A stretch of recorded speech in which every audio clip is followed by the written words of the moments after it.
어릴 적 카이사르에겐 꿈이 있었습니다. 넌 커서 뭐가 되고 싶니? 대통령이요. 지도자가 되고 싶었던 카이사르. 하지만 카이사르에게는 군대도 없었고 돈도 없었습니다. 그래서 그가 선택한 방법은 그 둘을 가진 사람들을 만나는 것이었고요. 그리고 그들에게 뒤처지지 않는 명성을 얻는 것이었습니다. 갈리아 원정기가 때마침 그에게 기회를 주게 되었는데요. 오늘도 기자님과 박사님 모시고 이야기 이어가도록 하겠습니다. 안녕하세요. 어서 오세요.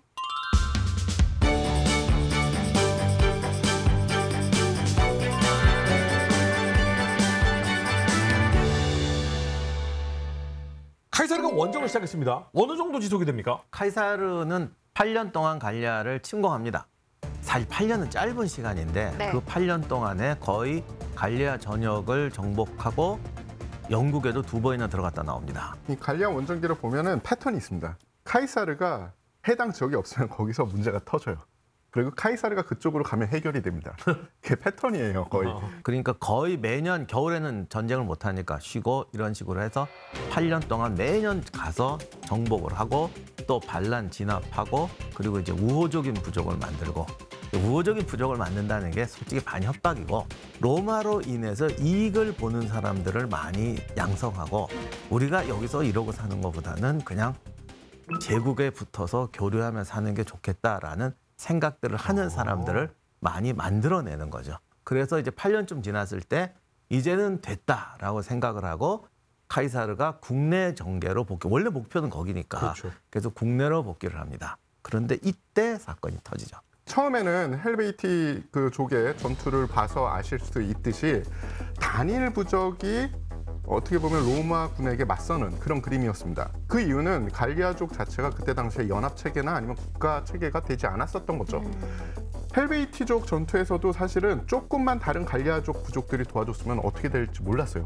맨 마지막 전투가 여러 번 벌어졌지만 맨 마지막 전투에서는 로마군이 거의 식량도 떨어지고 거의 정말 그로기 상태에 몰렸었거든요. 그런데 그런 게 안 됐으니까 처음에 그러니까 갈리아 원정 초창기에는 그런 식으로 계속 한 부족씩 각계 격파를 당합니다. 갈리아라는 데가요. 민족 구성이나 아예 다 다른 그 집단들이지 부족 연합체 같은 건 아니잖아요. 그러니까 그 약점을 찌른 거죠. 그러니까 어느 지역에 가든지 이웃은 사이가 안 좋아요. 그리고 로마군이 잔인한 학살을 하는데 물론 학살 당한 사람은 잔인하다고 생각하지. 근데 자기들끼리 늘 그러고 살았기 때문에 뭐랄까 그게 학살이 옳다는 건 아니지만 네. 옆부족이 학살을 당했을 때 이 다른 사람들은 그럴 수도 있지라고 생각하는 거예요. 왜? 늘 그렇게 전쟁에 왔으니까. 전쟁이 지속이 되면서 갈리아족들도 이제 배우는 게 생기는 거죠. 그래서 우리도 연합 체계로 맞서야 된다. 그러니까요. 예, 처음처럼 뭐 이 부족 하나로 대항할 수는 없다. 그래서 연합 체계를 갖춰가자라는 게 이제 점점 대두가 됐고 그들도 타고난 전투 민족이거든요. 그래서 서로 이제 지도자를 뽑아서 우리 같이 대항을 하자라는 게 생겼고 그러면서 로마군 전술을 배웁니다. 예, 로마군의 자랑은 사실은 이 전술도 있지만 공성 병기 그리고 어떻게 보면 공병이었어요. 전투 공병. 해자를 파고 뭐 성을 구축하고 방어막을 구축 그런 거를 그대로 거의 답습해서 배웁니다. 그러니까 기자님 말씀대로 이렇게 당하다 보니까 갈리아인들 입장에서도 이젠 우리가 단합해야 될 때가 아닌가 이렇게 계기가 됐을 것 같아요. 피로 배운 거죠. 네. 그렇죠. 그렇게 근데 문제는 생각을 했어도 실행에 옮기는 사람은 누구냐. 아무래도 준비가 좀 된 사람이 옮기죠. 그렇죠. 그래서 처음에 시작할 때 갈리아도 사실은 원래는 통합의 기운이 돌고 있었다고 그랬잖아요. 네. 그래서 헬베티족이 나왔고 그 전에 지금의 프랑스의 브루주르라는 지방 근처에 있었던 아르베니아족이라는 부족이 있었는데 여기에 이제 베르킨 게토릭스의 아버지가 있었어요. 이 사람이 사실은 왕이 되자 통합하자라는 얘기를 했다고 그래요. 그래서 다른 부족한테 깨진 게 아니라 같은 부족한테 깨졌죠. 우리가 평등하게 살고 있는데 네가 왕이 되겠다고. 그래서 아버지가 죽고 이 집안은 이제 위험 분자로 찍힙니다. 그래서 베르킨 게토릭스가 젊을 때 뭐 추방도 나오고 그랬대요. 그런데 이제 카이사르가 휘저어 놓으니까 알고 보니 네가 선각자였구나 이렇게 되는 거죠. 그래서 베르킨 게토릭스가 주동을 해서 갈리아 연합이 구성되기 시작합니다. 로마군의 눈을 피해서 아주 깊숙한 곳에서 그들만의 비밀 회담을 합니다. 네. 그러면 누가 지휘관이 될 것이냐. 그래서 그래서 당연히 베르긴게토닉스가 지휘관으로 추대가 돼요. 베르킨게토릭스는 우리가 부족 전쟁 때문에 진다.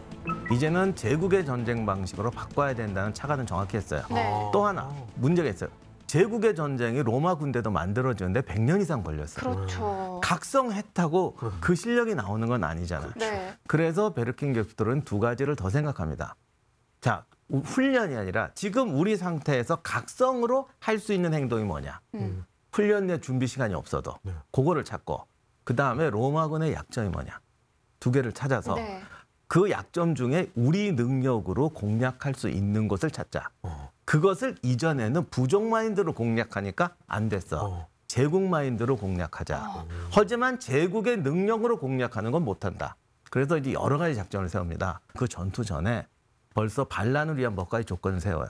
사실 모든 반란은 일단 뭔 성공 사례가 하나 있어야 돼요. 그래야 사람들이 욱하거든요. 그렇죠. 그래서 오를레앙에서 비밀리 봉기를 일으켜서 당시 오를레앙에 로마 상인들이 많았어요. 거기 상업도시라. 싸그리 이제 죽이고 성공 사례를 보여줍니다. 그랬더니 이제 부족들이 왁 일어나는 거죠. 네. 그런데 항상 그렇지만 왁 일어나는 사람과 눈치 보는 사람과 있죠, 그렇죠. 있죠. 안 일어나는 사람들이 있어요. 그러니까 이 결집된 세력을 가지고 최소한 부족들을 깰 수 있잖아요. 자기도 그렇죠, 부족. 그렇죠. 몇 개 부족이 뭉쳤으니까. 그래서 계속 진군하면서 자기 세력을 끌어들이려고 하죠. 흡수해버려요. 그렇죠. 그런데 여기서 이제 문제가 그 사이에 로마군이 쳐들어오면 안 되잖아요. 그렇죠. 우리가 세력을 만들 동안은 로마가 안 쳐들어와야 돼요. 두 가지 작전. 카이사르가 이탈리아에서 프랑스로 오지 못하도록 해라. 그리고 갈리아에 있는 로마 원정군을 그 자리에 묶어놔라. 우리는 그동안에 서진 남진하면서 주변 세력을 모으겠다. 이렇게 됐는데 그런데 이 로마가 대단한 게 당시에 갈리아족, 부족마다 다 정보망이 있었던 것 같아요. 그 소식은 바로 이 카이사르한테 들어가게 됩니다. 그래서 잠깐만 이거 지금 심상치 않은데 라는 게 판단이 되죠. 게다가 베르긴게토닉스가 군대를 동원해서 점점 남하한다는 소식까지 들려오게 됩니다. 네. 그러면 로마 군단은 갈리아에 어디 있었느냐? 갈리아 저 위쪽에 있었어요. 그런데 베르긴게토닉스의 군대는 점점 아래로 내려와서 옛날 명칭은 나보, 지금 현재 명칭은 나르본으로 항구 쪽의 도시거든요. 그걸로 남하를 하고 있었습니다. 나르본은 로마의 굉장히 중요한 도시 중에 하나였어요. 항구가 접해 있고. 그렇기 때문에 빨리 그쪽으로 이 군대를 파견했어야 됐죠. 위에 있는 로마 군단은 내려오기가 힘들었어요. 왜냐? 갈리아족 맨 위쪽에 있는데 이들이 내려오면 또 다른 반란이 그쪽에서 일어날 거 아닙니까? 그렇죠. 즉 갈리아족의 전술은 우리가 로마의 가장 깊숙한 곳 한 군데를 주력을 집중해서 치고 나머지는 계속 그 분란을 일으켜라. 그러면은 그 군단은 북쪽에 있는 군단은 움직이지 못할 것이다. 그래서 그렇게 하나 잡아놓은 거죠. 그래서 카이사르가 군단을 새로 동원을 해가지고 그 나르본 쪽으로 갔어야 되는데 당시에 겨울이었습니다. 겨울에 프랑스 그쪽 지역은 국립공원 지역이고 산이 굉장히 높은 산들이 많았어요. 그래서 그때 당시에는 그 누구도 이 겨울에 이 눈을 뚫고 올 수는 없다라는 게 정설이었어요. 근데 또 그거를 카이사르가 해낸 거예요. 네. 그래가지고 나르본으로 진군을 해요. 우와. 생각보다 카이사르가 빨리 진군을 해오니까 베르긴게토닉스도 사실 살짝 놀랬죠. 그리고 사실은 한 번에 붙어서 전쟁에 이길 생각은 안 했던 것 같아요. 베르긴게토닉스가 이제 어차피 우리가 연합부족으로 하니까 그들이 지치고 힘들 때 치면 된다 이런 생각이 있었던 것 같습니다. 그래서 다시 북상을 해요. 그리고 카이사르는 따라가죠. 그들을. 추격을 하게 됩니다. 사실 카이사르의 허점을 찌르려는 갈리아 연합. 그런데 카이사르는 당황하지 않고 겨울임에도 불구하고 바로 진격해서 갈리아 연합 당황. 그래서 지금 후퇴. 이런 상황인데 사실 이 완벽한 군대에 가깝다라고 하는 로마군이 단순히 갈리아가 합쳤다라고 당해낼 수가 있을까요? 걔들 군대 사정도 알아가지고 아직 쟤들이 강하지 않아요. 그러니까 미리 앞쪽에 수비대를 보내서 막고 기자님 말씀하신 대로 산맥을 넘어서 본거지를 치는 거야. 근데 이게 중요한 게 또 그거예요.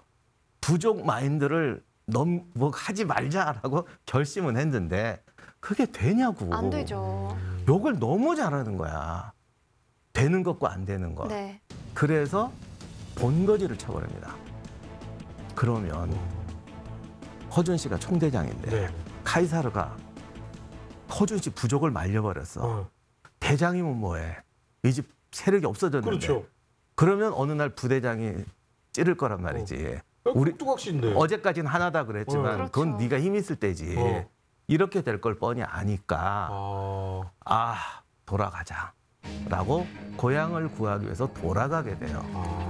전술적으로 앞서가는 것 같았는데 이쪽을 치니까 딸려오게 되면서 전장의 주도권을 또 뺏겨버려요. 그러면 또 야, 니네 부족 구하러 가는데 왜 우리가 도와줘야 돼? 라고 흩어지는 부족도 생기고 거봐 이렇게 될 거라고 했잖아 라고 하면서 배신하는 부족도 생기고. 그렇죠.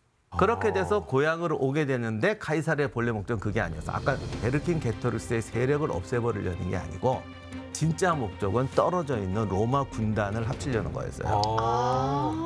자, 근데 이렇게 빨리 갔다는 건 카이사르도 시겁했다는 얘기잖아요.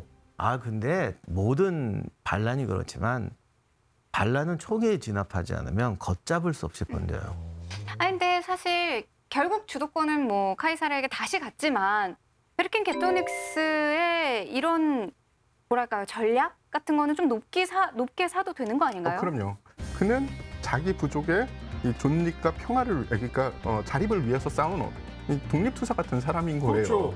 그리고 베르킨게토닉스가 왜 지휘관으로 추대가 됐냐 하면 다른 사람들은 사실은 우리 부족이 잘 싸우는 것만 연구했지 로마군 전술을 연구를 안 했어요. 하지만 베르킨게토닉스는 우리 부족의 힘을 키우고 전투력을 키우는 건 물론이고 로마군의 전술을 많이 연구한 어떻게 보면 약간 좀 학문적인 그런 사람이었던 것 같아요. 그래서 그가 추대가 됐는데 아이디어도 좋고 다 좋습니다. 이제 연합체계 만들어서 이 제국군인 로마군에게 대응을 하자라고 하는 거 다 좋은데 문제가 뭐냐면은 그 부족들이 부족 생활을 너무 많이 하다 보니까 합치기로 해봤자 일이 잘못되면은 국가라는 구심점이 없으니까 그냥 뿔뿔이 흩어지는 거예요. 국가가 없으니까 그럼 내가 얻는 게 뭐야? 그러면 야 이기면은 로마군 가지고 있는 거 내가 절반 떼어줄게. 딱 보니까 지게 생겼잖아요. 빠지지. 그럼요. 내가 여기 왜 있어? 모든 부족이 그런 현상이 있는 거예요. 그러니까 지금 현재까지 보면 굉장히 이건 초기에 진압해야 된다. 카이사르가 들어갔고요. 그리고 그 작전은 성공적으로 실행이 되는 듯합니다. 하지만 아직까지 메인 전투는 없었어요. 그러니까 카이사르가 군단과 힘을 합친 다음에 돌아가서 뭔가를 해야겠죠. 그렇죠. 그런데 여기서도 당장 주력하고 싸우지 않고 주변부 공략을 합니다. 카이사르가 얄미운 게 아니라 이 선진국하고 후진국 문화 발달 단계가 하나, 역사 발달 단계가 하나 아래인 나라하고 싸울 때는 문제가 얘들이 어떻게 할지 다 안 되는가. 왜? 자기들이 옛날에 해봤기 때문에. 네. 이 위에 있는 애들의 장점은 얘들이 어떻게 나올지 뻔히 안다는 거예요. 그러니까 항상 수가 앞에 있어요. 그래서 베르킨게토르스도 절로 보내고 로마 군단을 합쳤어. 그럼 우리 생각에는 바로 공격하면 될 것 같죠? 아니에요. 얘들의 로마 군단의 치명적인 문제가 보급이에요. 갑자기 베르킨게토르스가 갈리아 단합을 외치니까 믿을 부족이 하나도 없어진 거야. 그러니까 사실은 부대가 대병력이 적지에 있으면 더 위험해요. 군량이 바로 떨어지니까. 로마의 약점이 드러나면 갈리아 사람들은 더 빨리 모일 거 아니에요. 세상에는 훌륭한 사람보다 기회 주시는 거 더 많거든. 다 계산해보고. 압류. 네, 그러니까 적들한테 로마군이 세고 우세하다는 거를 계속 알려. 보여줘야 된다. 그래서 또 어디로 가겠어요? 처음에 봉기가 일어났던 오를레앙. 거기로 가서 완전히 또 초토화시켜가지고 부셔버립니다. 이렇게 되니까 최초의 횃불이 오를레앙에서 타올랐는데 오를레앙이 초토화됐어요. 아마 절반은 내려앉았을 거예요. 이렇게 돼서 반란의 불길이 통계는 없지만 절반쯤 내려앉았을 거니까 베르킨게토릭스도 이제 위기에 빠진 거죠. 그런데 베르킨게토릭스가 역시 한 단계 나았던 게 여기서 포기하지 않고 바로 그걸 찾습니다. 자, 아직 초보 국가인 우리들이 부족 마인드를 버렸을 때 할 수 있는 게 뭘까? 그리고 그걸로 찌를 수 있는 로마군의 약점이 뭘까? 로마군의 최대 약점은 적신 속에 있다는 거예요. 네. 보급이 안 된다는 거예요. 네. 그러자 청야 전술을 하자. 그런데 청야 전술이 사람들 너무 쉽게 생각하는데 이게 안 되는 게 그럼요. 우리가 다 다른 부족이에요. 그런데 태상원 기자님 쪽으로 로마군이 가는 거야. 그때 저기를 불지르자, 다 없애자. 그럼 우리는 괜찮아. 우리는 괜찮은데 전쟁 끝나서 다 잘 먹고 잘 살자고 하는 건데 그렇죠. 전쟁 끝났더니 태상원 기자님 거지가 됐어. 우리는 있고 그렇죠. 그러면 어떻게 하겠어? 넌 절로 가라. 그냥 저 알프스로 가라. 네 것까지 우리가 다 먹을게 이러지 않겠냐고요. 그렇죠. 그리고 불타버린 도시를 재건하고 농사를 지으려면 1년 동안 먹여줘야 돼요. 네. 그렇죠. 우리가 가만히 있어도 굶어 죽어요. 맞아요. 이럴 때 안 도와주죠. 그래도 굶어 죽으면 맞아요. 저 땅은 내 건데 이렇게 되니까 부족회의를 열어서 불태우는데 대신에 불타는 곳은 모두가 기금을 내서 도와준다는 서약을 맺고 합니다. 우리나라 전쟁사 보면 네. 고려시대 왜 고구려 때도 보면 청야전 많이 하잖아요. 사람들이 그냥 청야전을 했다고 생각하는데 청야전이야말로 국가의 전쟁이에요. 아니면 이런 거예요. 센 부족이 그냥 태워버리는 거야. 네. 적이 오기 전에 가서 그렇지. 허준시 부족을 패버리고 태우는 거야.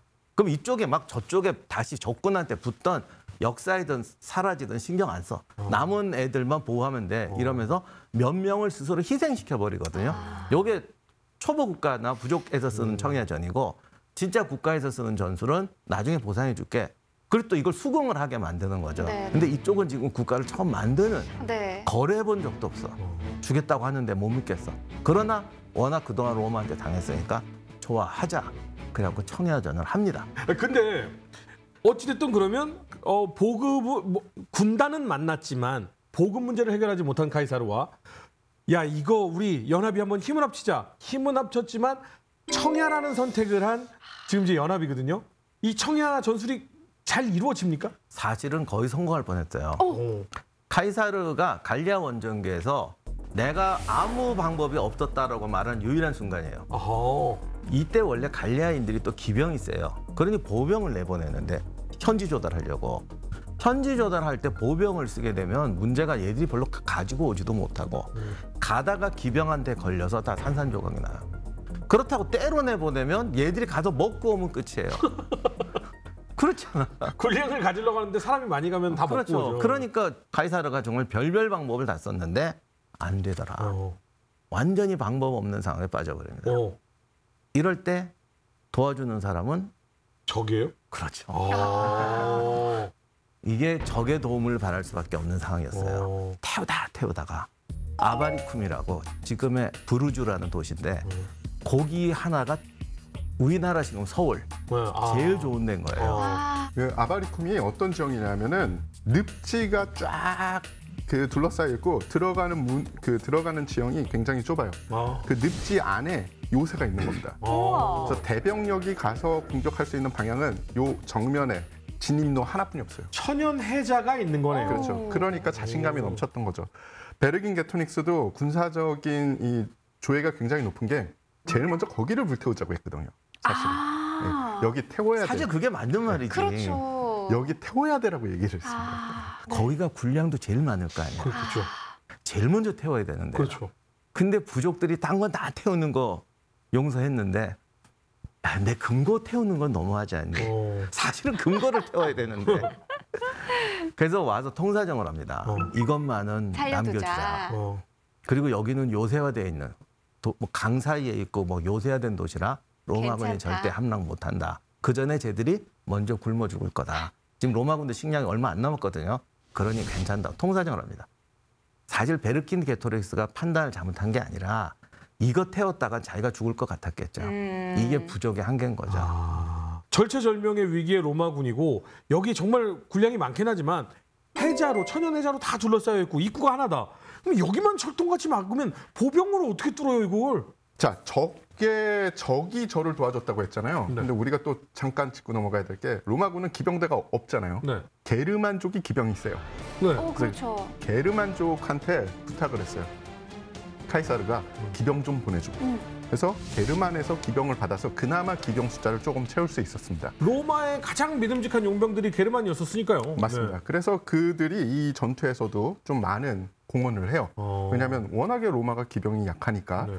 그래서 아까 말씀드린 대로 이 강이 있고 늪으로 둘러싸여 있는 여기가 바로 그 요새죠. 네. 근데 공방전이 이제 시작이 돼야 되는 거예요. 로마군도 식량이 없으니까 그 앞에 진은 치고 있지만 돌아갈 방향이 없는 겁니다. 늪지대로 기마병을 보내봤자 빠져서 그렇죠. 진군을 못하고 어떡하지 생각하다가 그래 그러면 공성을 하자. 여기서 이 어떻게 보면 토목공사죠. 네. 그래서 토성을 싸서 우리가 넘어갈 수 있는 걸 만들고 공성 이 도구를 좀 만들자. 그래서 뚝딱뚝딱 공사를 하는데 쉽지 않았습니다. 왜냐? 기후가 너무 안 좋았어요.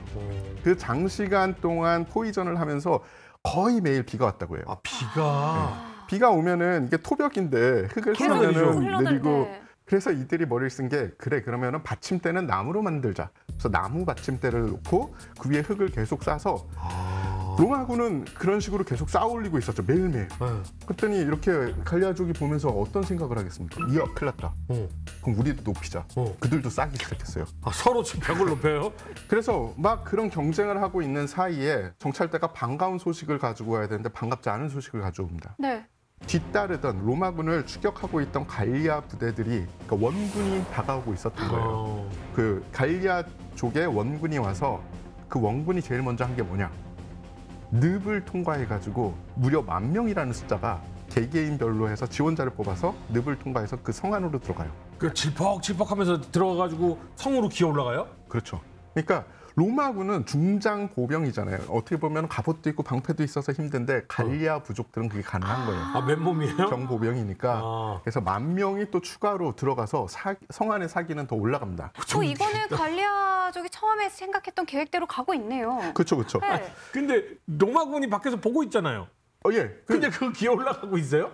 야간에 그 늪지대를 개척을 해서 들어가 버린 거죠. 그래서 절대절명의 위기에 빠진 거죠. 앞쪽에 이 성은 공략이 안 되고 뒤에서는 갈리아족들이 지금 공격을 하려고 하고 있고 네. 성 안에는 갈리아족 원군이 10,000명이나 들어가 있고 그 상태인데 또 다른 큰일이 하나 벌어집니다. 뭐죠? 이 토성이 있잖아요. 토성을 싸가지고 공격하려고 했는데 어느 날 거기서 연기가 모락모락 나는 거예요. 이게 뭐지? 하고 봤더니 그 아래 토대가 나무로 돼 있다고 하지 않았습니까? 네. 성 안에 있던 갈리아 부족들이 땅굴을 파가지고 그 아래서 불을 질렀습니다. 아, 그리고 불을 지르는 걸 신호로 그 성문이 열리면서 성 안에 있던 갈리아족들이 이 인화성 물질을 가지고 공성 도구들을 불지르려고 공격을 하기 시작해요. 오, 그래서 로마군은 그야말로 절대절명의 순간이 온 거죠. 네.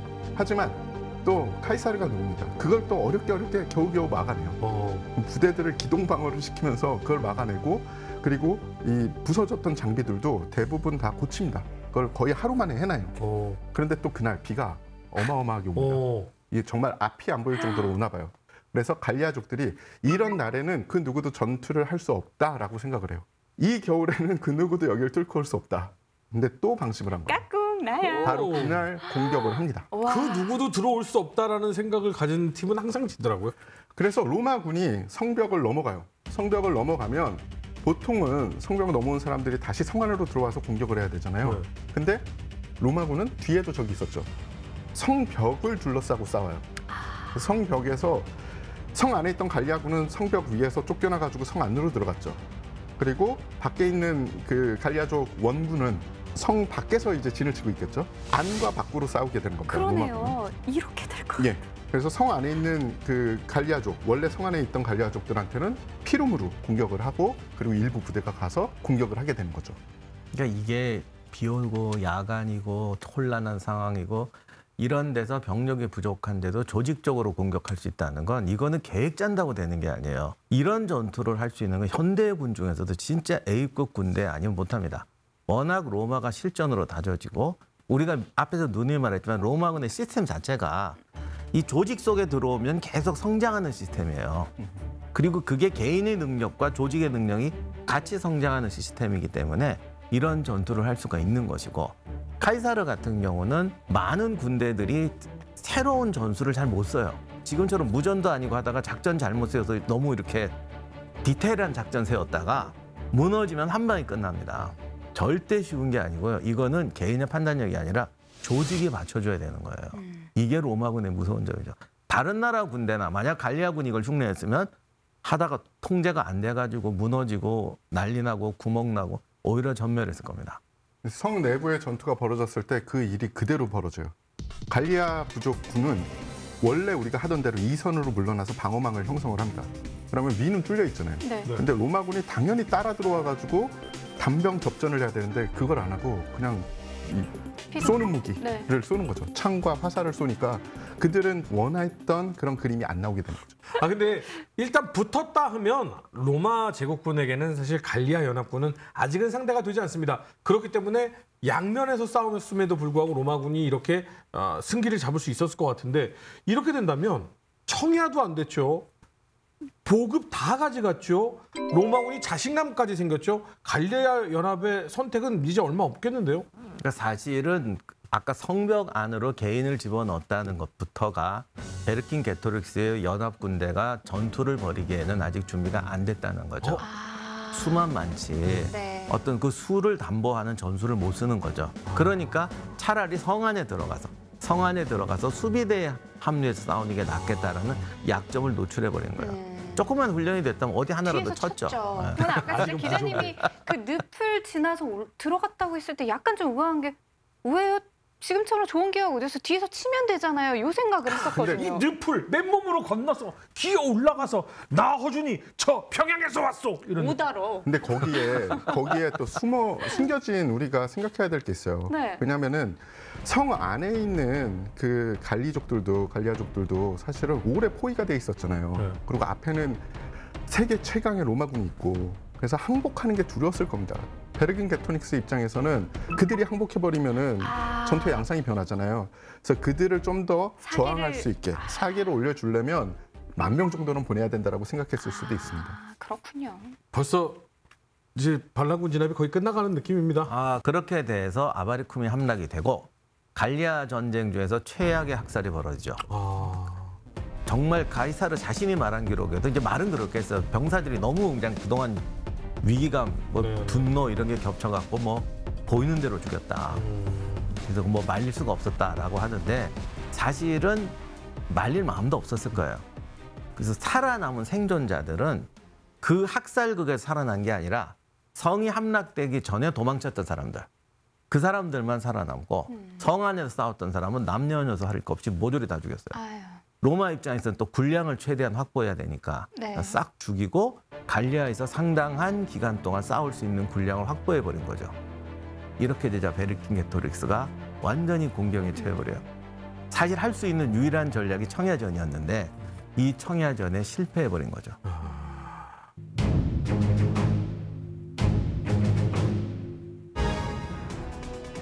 흩어졌던 갈리아 부족들은 베르킨게토릭스의 지휘 아래 단합을 시작한다. 갈리아의 변화를 눈치챈 카이사르가 빠르게 반격하고 베르킨게토릭스는 로마군의 보급 차단을 위해 청야 전술을 펼친다. 하지만 부족들의 반대로 지역 최대 도시인 아바리쿰을 남겨두게 되고 카이사르의 로마군은 조직적인 공격으로 아바리쿰을 점령하게 된다. 그러니까 결국 베르킨게토닉스도 두 손 두 발 다 들고 항복을 선언하는군요. 그때 항복했으면 지금처럼 유명해지진 않았겠죠. 많이 배웠다고 그랬잖아요. 네. 보통 여기서 항복해야 되는데 네. 그렇죠. 베르킨게토릭스는 창의적인, 이제는 새로운 창의적인 작전을 씁니다. 우리가 할 수 있는 건 뭐냐? 뭐가 있어? 최대한 병력을 모으는 거다. 이제 어차피 조직이 안 되면 인해 전술이라도 네. 해야지. 아직 수많은 갈리아 부족들이 연합을 안 했어요. 그러면 사람은 모을 수 있다. 사람을 모으기 위해서는 어떻게 해야 될까? 횃불을 올려야죠. 그래서 오를레앙 횃불은 실 꺼졌잖아요. 자기가 횃불이 되기로 합니다.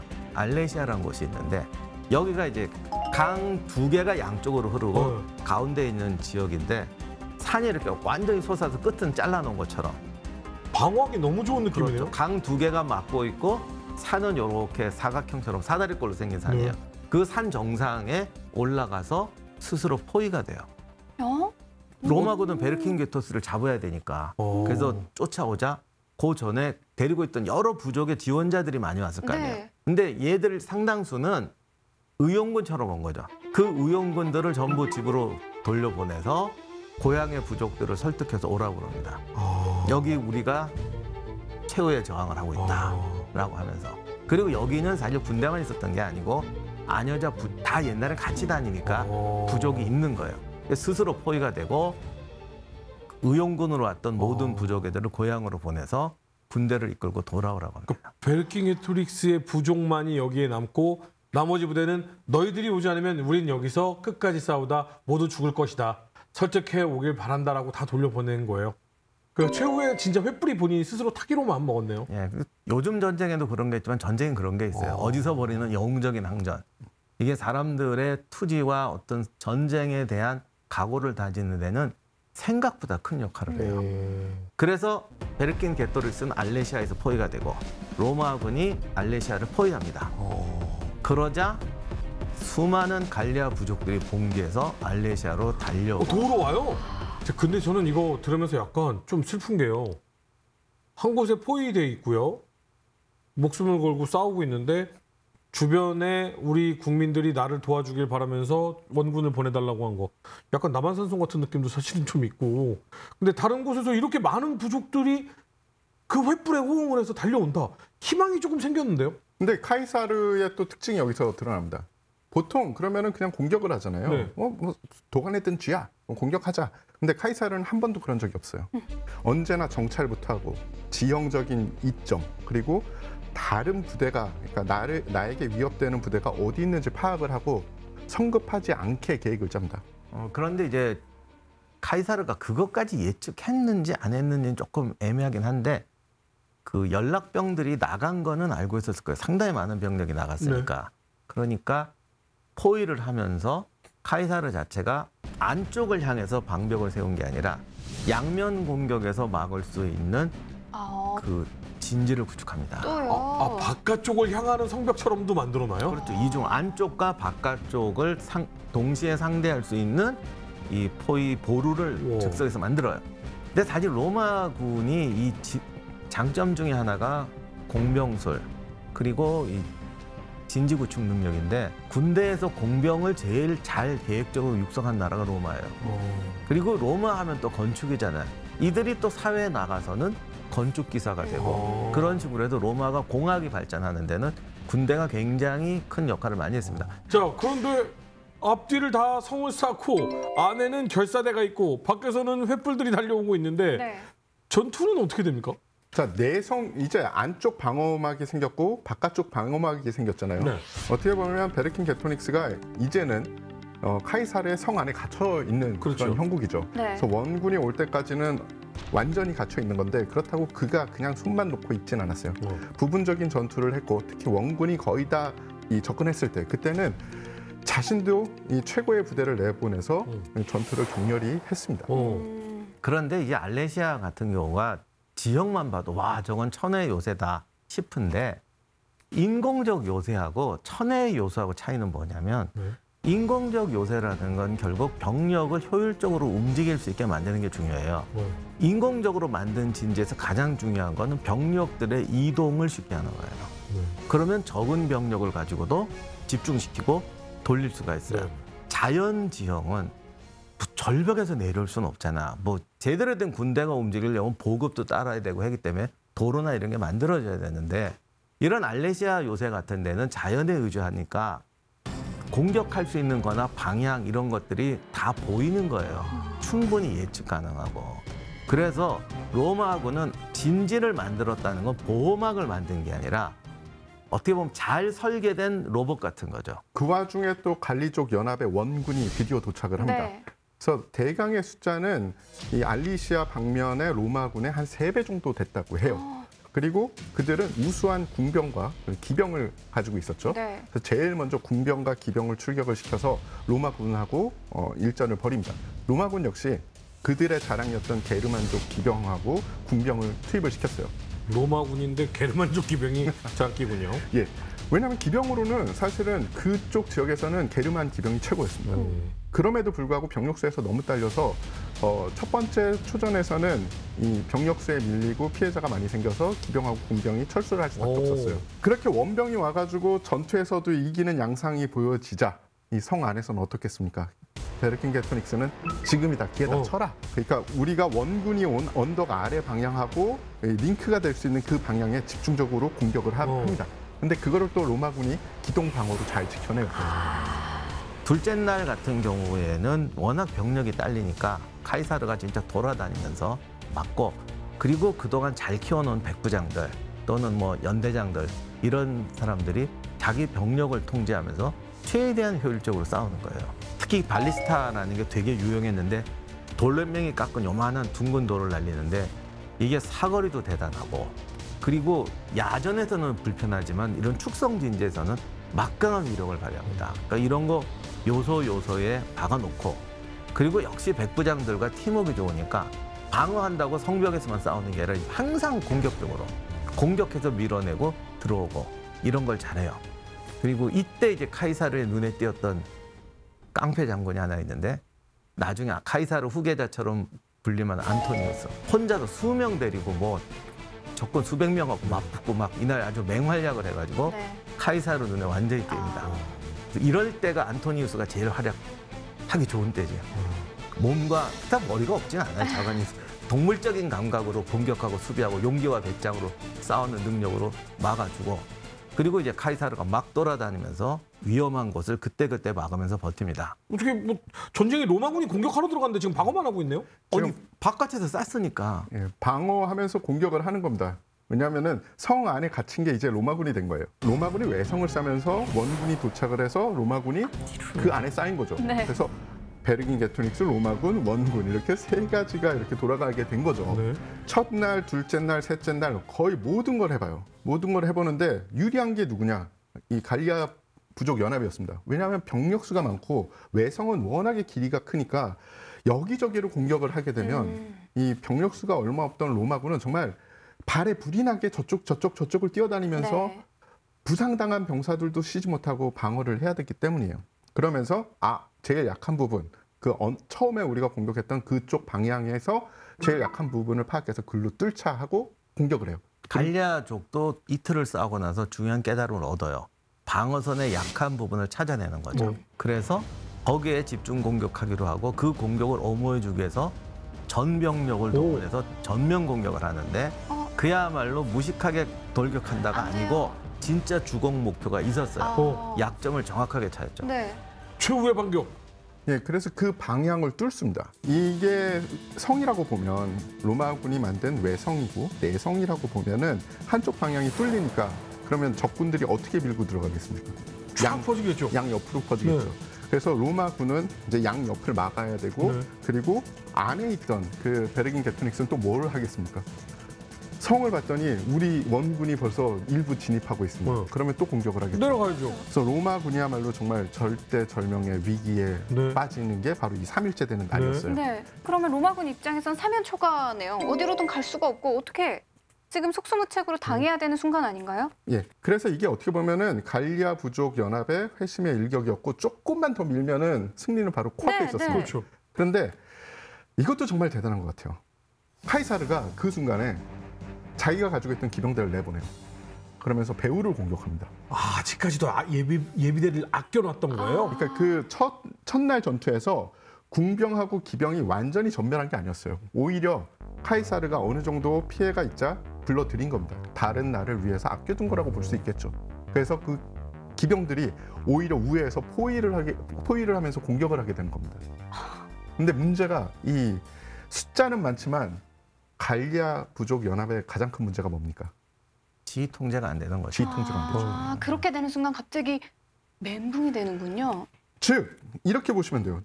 그 갈리아 부족 연합에 주공을 하고 있는 고 병력들만 기병이 둘러싸서 공격을 하는 거였고 네. 다른 곳은 갈리아족 부족들이 계속 공격을 해서 오히려 유리한 상황이었어요.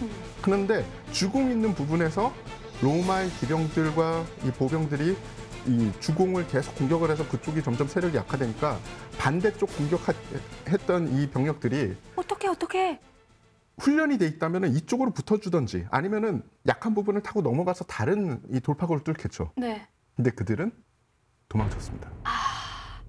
그냥 도망쳤어요. 그래서 병력 수가 줄어들게 되는 거죠. 자, 그래서 외부에 있던 그 많은 지원 그 군 중에 대다수는 도망가고 이 주력이었던 부대는 기병하고 보병에 포위돼서 와해가 돼서 완전히 전멸을 하고 그들이 없어지니까 이제 로마군이 남은 건 뭐가 있습니까? 성 안에 있는 그 내성 안에 있는 베르긴게토닉스와 그의 그 친위 병력군이 얻게 된 거죠. 그리고 그들도 여태까지 전투를 하면서 계속 피해가 있었거든요. 네. 그리고 식량이 다 떨어졌어요. 식량도 다 떨어진 데다가 사기는 완전히 떨어지게 됐죠. 그래서 되게 멋있게 들풀처럼 일어나가지고 바깥쪽으로 와 오더니 야 안 되나 보다 하고 다 도망가 버려요. 뭐야 이게? 식량 떨어졌죠. 완전히 적에게 둘러싸여 있죠. 우리 원군이라고 왔던 이 갈리아족 연합부족은 다 도망갔고, 그리고 다 모든 사람들이 사실은 베르겐 게토닉스 하나 믿고서 왔는데 그가 주장했던 대로 전황이 계속되지 않죠. 이렇게 되니까 베르킨 게토릭스도 더 이상 버틸 수가 없죠. 그래서 4일째에 항복을 합니다. 내가 항복하겠소라고 이야기를 하고, 그리고 조건이 있습니다. 조건은 나만 잡아가시오. 하지만 로마군은 그럴 마음이 없었겠죠. 그러면 학살을 시작하는 거예요. 그래도 이때는 그렇게 심한 학살은 안 했고, 왜냐면 이제 끝났잖아요. 그동안 죽인 것도 많은데 다음을 또 생각해야죠. 나의 욕심이 아니라 나는 전체를 위해서 희생한 것이다. 뭐 이렇게 말하고 이제 로마군 앞에 가서 항복을 합니다. 그래서 저 멋있는 그림이 나왔습니다. 이거 오늘 주제에 나왔던 첫 그림이 저 일부분인 거예요? 그렇죠. 이렇게 잘려 있는데 저 부연 설명을 좀 하자면 지금 베르긴 게토닉스가 말을 탄 사람입니다. 네. 흰 말이죠. 그래서 항복을 할 때 그냥 패자처럼, 정말 패자처럼 항복을 한 게 아니라 멋있네요. 말을 타고 로마 군영을 3바퀴로 돌았대요. 흡사 승자처럼. 그리고 말에서 내려서 자기가 입고 있던 가장 화려한 행사용 갑옷을 벗고 그렇게 해서 체포가 됐대요. 저렇게 앞에까지 말 타고 오진 않았겠지만 아무튼 본인은 정말 왕처럼 이렇게 돌고 이제 왔던 것이죠. 뭐 이렇게 해서 두 명의 영웅이 탄생을 했네요. 베르긴 게토릭스와 카이사르. 하지만 전쟁의 결과는 그렇지 않죠. 한쪽으로 일방적이었죠. 예, 그렇게 해서 9년, 그러니까 실제는 8년이죠. 8년 동안 긴 이 전쟁이 끝나게 됩니다. 당시 추산으로 갈리아족의 전체 인구가 800만에서 1,500만 명 정도로 추산을 하고 있어요. 근데 그중에 사망자와 노예가 약 200만 정도 됩니다. 대량 총 갈리아 인구에서 13에서 26%가 소멸됐다고 보면 되는 거죠. 지금으로 따지면 우리나라로 치면 1,000만 명 전후가 노예가 되거나 죽었다는 소리잖아요. 그렇죠, 그렇죠. 카이사르와 로마에게는 갈리아 원정이 영광이었다면은 이 갈리아족에게는 학살이고 그리고 식민지화가 된 거죠. 그러네요. 이렇게 해서 이제 저희는 카이사르의 이 갈리아 원정에 대해서 쭉 알아봤는데요. 이번 이야기를 통해서 우리가 어떤 걸 좀 생각해 보면 좋을까요? 기자님부터 말씀해 주시죠. 당시 갈리아 원정을 나가야 됐던 이유와 그가 처했던 그 상황을 고려해 보면 오히려 카이사르는 그때 당시부터 정보 심리전을 한 게 아닌가 싶습니다. 갈리아 원정기를 써서 그러니까 전쟁 이야기를 로마 시민에게 알리면서 자신은 영웅화되고 자신의 정적들이었던 크라서스하고 폼페이오스는 점점 심리적인 압박감을 느꼈겠죠. 그래서 어떻게 보면은 저는 카이사르야말로 지금 우리가 이야기하는 러시아 우크라이나 전에서 우리가 흔히 이야기하는 인지전을 그 옛날에 초기부터 실시한 사람이 아닌가. 초기 개념의 인지전을 실시한 사람이 카이사르 같다라는 생각을 하게 됩니다. 갈리아와 로마의 전투력이라든가 전투 방식을 보면은 그 어느 쪽이 정의롭다, 어느 쪽이 승자고 피해자냐의 문제를 떠나서 결국 시대를 앞서가는 군대와 그렇지 않은 군대, 시대를 앞서간 국가와 그렇지 않은 국가의 차이가 얼마나 큰지, 그리고 베르킨 게토릭스처럼 선각자는 나올 수 있지만 그 조직 전체가 강화되는 데는 시간이 필요하다는 거. 그래서 한 국가가 역사의 흐름을 놓치게 되면 그것을 회복하는 데는 엄청난 희생과 노력이 필요하다는 걸 보여주는 증거라고 생각해요. 한 국가가 자기가 시대의 흐름 속에 어디에 서 있는가를 깨닫고 어떻게 노력하는가는 우리 모두의 생명과 운명과 관련된다. 이거를 이 역사를 통해서 다시 한번 배웠으면 합니다. 우리가 어떠한 일을 당했을 때 그것에 대해서 분노하고 감정적으로 대응하기보다는 그것에서 우리가 배우는 것들을 분명히 알아야 그 다음번에 그 일이 반복되지 않는 결과를 만들 수 있지 않을까라는 생각이 듭니다. 저희는 다음 시간에 조금 더 흥미로운 주제를 가지고 돌아오도록 하겠습니다. 시청해주신 여러분 감사합니다.